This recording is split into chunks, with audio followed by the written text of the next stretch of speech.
नाज़रीन, वो कौन-सी एक फ़ोन कॉल थी और वाशिंगटन में कौन-सी एक मुलाकात, एक मीटिंग थी, जिसने डोनाल्ड ट्रंप को ईरान पर हमला करने का जो प्लान था, वो तर्क करने पर डोनाल्ड ट्रंप को मजबूर कर दिया। इसके साथ-साथ ईरान और इसराइल के खुफिया एक-दूसरे के साथ बातचीत और यकीन दहानियों के हवाले से भी आज अमेरिकी एक अखबार ने बहुत बड़ा एक इंकशाफ किया है और इस वक़्त रूस के सदर की जानिब से इसराइल को कौन-सी ऑफ़र दी गई है, ये भी आप लोगों को बताएँगे आज के प्रोग्राम में। आज तारीख है 17 जनवरी 2026 और मैं हूँ आपका मेज़बान आकिल हुसैन बाकरी। हमारे चैनल को ज़रूर सब्सक्राइब करें और बेल आइकन क्लिक करके कमेंट सेक्शन में नाज़रीन अपनी राय का इज़हार लाज़मी करें, क्योंकि आप लोगों की जो फ़ीडबैक है, वो हमारे लिए बहुत ज़्यादा लाजिम है। नाज़रीन, ईरान में एहतिजाजी मुज़ाहिरों के आगाज़ से ही अमेरिकी सदर डोनाल्ड ट्रंप की जानिब से ईरान के ऊपर एक बहुत बड़े खौफनाक हमले की वो धमकियां दे रहे थे। मुतअद्दिद बार फौजी कार्रवाइयों की धमकियों के बाद भी ईरान की जानिब से भी दो टोक अल्फाज में यही कहा गया कि अगर ईरान की के ऊपर कोई भी जंग मुसलत करने की कोशिश की जाती है तो ईरान उसका सख्त रद्दमल देगा। फिर उसके बाद है अब अमेरिकी सदर डोनाल्ड ट्रंप जो हैं वो अपने फैसले पर एक बहुत बड़ा यू टर्न लेते हुए दिखाई दे रहे हैं। कल उन्होंने कहा था कि हमने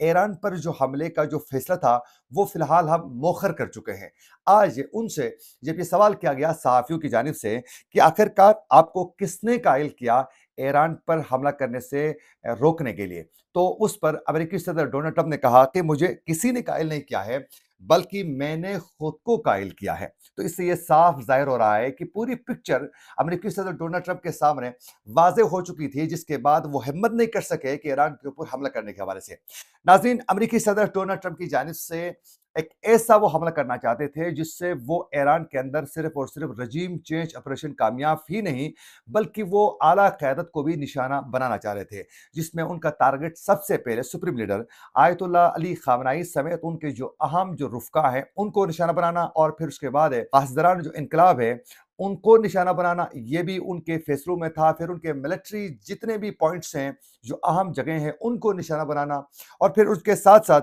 उनकी ये पूरी कोशिश थी कि इन खौफनाक हमलों के दौरान वो चाहते थे कि फौरी तौर पर जो है वो अपनी मर्ज़ी की एक हुकूमत वो इंस्टॉल करना चाहते थे। ये अमेरिकी सदर डोनाल्ड ट्रंप इस तरह का एक बहुत बड़े लेवल का खौफनाक किस्म का वो हमला चाहते थे और इसी हवाले से उन्होंने सबसे पहले अपने मुशीरों को बुलाकर जब उनको पूरे ईरान पर हमले का प्लान उनके साथ जब शेयर किया गया, तो प्लान उन्होंने देखा, फिर उसके बाद अपने मुशीरों को बुलाया, फिर उनसे पूछा, फिर उनकी जानिब से कहा गया कि ऐसा फैसला होना चाहिए कि जो मुख्तसर वक़्त के लिए हो और तेज़ तरीन हो, फैसला कुन हो और मौसर होना चाहिए, उसके बाद हम जंग मुकम्मल तौर पर रोक लेंगे। इस पर उनको जो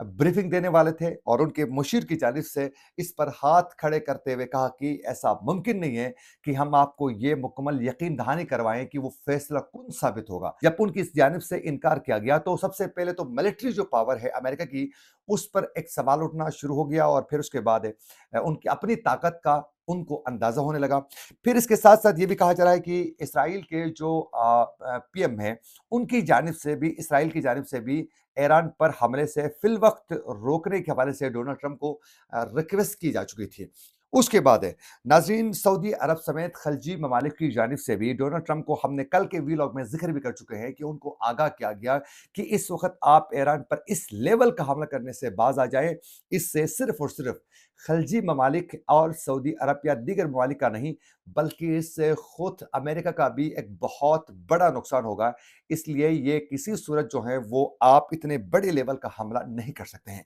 अब ये उनकी जानिब से भी ये वाज़ेह तरीके से कहा गया, यानी सबसे पहले तो उनके अपने मुशीरों ने इनकार किया, फिर उसके बाद इसराइल की जानिब से आगाह किया गया, फिर उसके बाद खलीजी ममालिक की जानिब से जब उनको कहा गया कि ये हमला किसी सूरत जो है वो इस वक़्त बेहतर नहीं है और इसका नुकसान खुद अमेरिका को भी हो सकता है। फिर उसके बाद अमेरिकी सदर डोनाल्ड ट्रंप की जानिब से ये फैसला किया गया कि फ़िल वक़्त हमें ईरान के ऊपर हमला नहीं करना चाहिए और आज वो खुल के इसका वो ज़िक्र भी कर चुके हैं कि मुझे किसी और ने कायल नहीं, बल्कि मैंने खुद अपने आप को मैंने कायल किया है। नाज़रीन, दूसरी जानिब इस वक़्त ये भी एक इंकशाफ सामने आ चुका है कि अमेरिकी अखबार वाशिंगटन पोस्ट की जानिब से ये इंकशाफ किया गया है। अमेरिकी अखबार वाशिंगटन पोस्ट ने कुछ यूँ किया है कि ये एक-दूसरे को यकीन दहानी दिसंबर के आखिर में ये एक-दूसरे को पैगामात भेज चुके हैं और उस वक़्त ईरान में एहतिजाजी मुज़ाहरों का आगाज़ नहीं हुआ था। उससे पहले ईरान और इसराइल ने एक-दूसरे को यकीन दहानी करवाई थी कि हम एक-दूसरे पर जो है वो अटैक्स नहीं करेंगे और इसका आगाज़ इसराइल की जानिब से किया गया था। उसमें बाकायदा रूसी चैनल के ज़रिए आगाह किया गया था ईरान को इसराइल की जानिब से कि अगर हमारे ऊपर कोई भी अटैक ईरान की जानिब से नहीं किया जाता है, तो हम किसी सूरत जो है वो कार्रवाई करना नहीं चाहते हैं ईरान के ऊपर। फिर उसके बाद ईरान की जानिब से भी रूसी उसी चैनल के ज़रिए ये पैगाम भेजा गया कि अगर इसराइल की जानिब से कोई भी फ़ौजी कार्रवाई या मुदाखलत नहीं की जाती है, तो फिर ईरान की जानिब से भी कोई अटैक, कोई हमला नहीं होगा। ये सब कुछ ईरान में एहतिजाजी मुज़ाहरों के आगाज़ से पहले ही ये यकीन दहानी एक-दूसरे से वो करवा चुके थे। नाज़रीन, इसके साथ-साथ इस वक़्त रूस के जो प्रेज़िडेंट हैं, उनकी जानिब से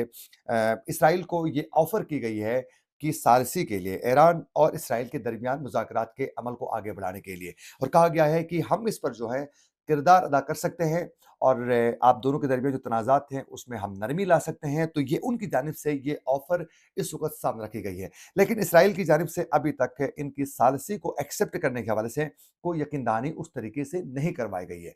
एक तो इसकी सबसे बड़ी रीज़न यही है कि इसराइल और अमेरिका का किसी सूरत जो है मुज़ाकरात के ज़रिए मामलात को हल करके दुनिया में अमन कायम करना मकसद हरगिज़ नहीं है।